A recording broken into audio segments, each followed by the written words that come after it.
Social media रे एमिति अनेक खबर घूरी बुलुछि किंतु एई खबरटी सुनिले आपण निश्चित ताजुब हेबे।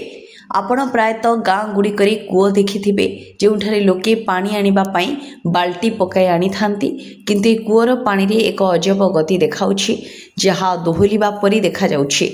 आश्चर्यर कथा निकटरे थिबा अन्य कूअरे एपरि कोनोसी गति परिलक्षित होई नाही। ए अजब घटनार वीडियो सोशल मीडिया रे आलोचनार विषय पालटिछि। लोके विभिन्न मंतव्य देउछन्ति।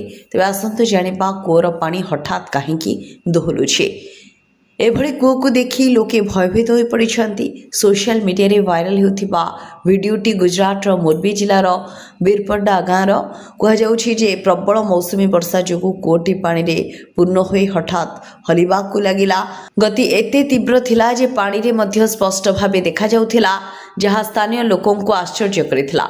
वीडियोटी सामना को आसिबा मात्रे लोके विभिन्न मंतव्य देथिले। केतेक एहाकु भूगर्भरे भूकंप कार्यकलाप पई दायी करिथिले तो अन्य माने एहाकु मैजिक बोली कहिथिले। केतेक एहाकु भूमिकंप किंबा जादू बोली कहउथिबा बेले अन्य माने एहाकु एक प्राकृतिक घटना बोली कहउछन्ते। तथापि जिला कलेक्टर भूतल जल गवेषणा दल ठारू एक विस्तृत रिपोर्ट मांगिछन्ते।